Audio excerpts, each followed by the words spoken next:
في إثيوبيا شجب رئيس الوزراء أبي أحمد في كلمة وجهها إلى الشعب الإثيوبي شجب اغتيال الفنان هاشالو هونديسا، واتهم أبي أحمد جهات أجنبية ومحلية بزعزعة الاستقرار لمنع أديس أبابا من إكمال سد النهضة. وأفاد مراسل الجزيرة بمقتل 50 شخصا خلال احتجاجات أثارها مقتل الفنان هاشالو هونديسا.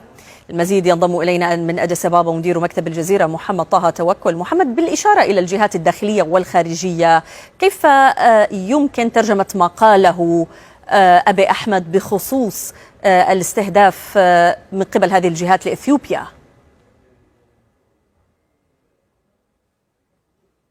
نعم سلمى، ما اتفق عليه كل المتحدثين وعلى رأسهم رئيس الوزراء الإثيوبي ربطوا محاولة الاغتيال بشيئين أساسيين. أولا بإيقاف عملية التعبئة وتكملة سد النهضة. وهنا طبعا سلمى حسب مصادر كشفت للجزيرة بأن يوم 15 يوليو الجاري قد تبدأ عملية التعبئة وفقا للجدول المتفق عليه. هنا من رئيس الوزراء إلى المدعية العامة كانت آخر المتحدثات قبل نصف ساعة في لقاء لها مع التلفزيون الإثيوبي اتهمت إن عملية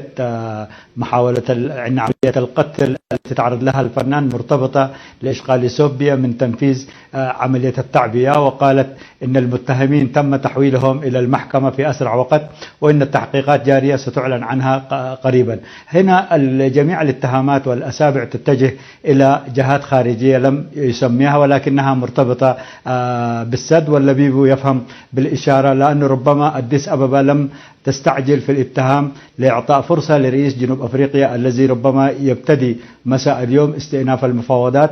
وهناك كان اتفاق بين الدول الثلاثة ومجلس الأمن الدولي والاتحاد الأفريقي، الدول الثلاثة أن توقف عملية التراشق الإعلامي بالذات بين أديس أبابا والقاهرة. فبالتالي الاتهامات واضحة، لكن بالنسبة للجهات الداخلية تم تسميتها بالتحديد إنها ضد الإصلاح وإنها تستهدف عملية التحول الديمقراطي التي تعيشها، وخاصة الفنان الذي تعرض لعملية قتل اعتبر هي قتل سياسي بالامتياز، والرجل كان محسوبا على الإصلاحيين وخاصة على رئيس الوزراء الإثيوبي. فبالتالي قوات أجنبية في تصريحات خاصة للجزيرة المتحدث باسم رئيس الوزراء ربما سينشر التصريح لاحقا اتهم حرفيا أن عملية الاغتيال هي مع سبق الأسرار لمحاولة إيقاف العمل في سد النهضة.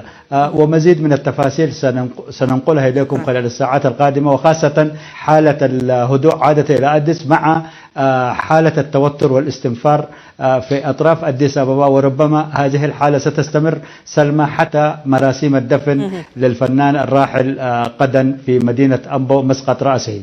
شكرا لك مدير مكتبنا من أديس أبابا محمد طه توكل.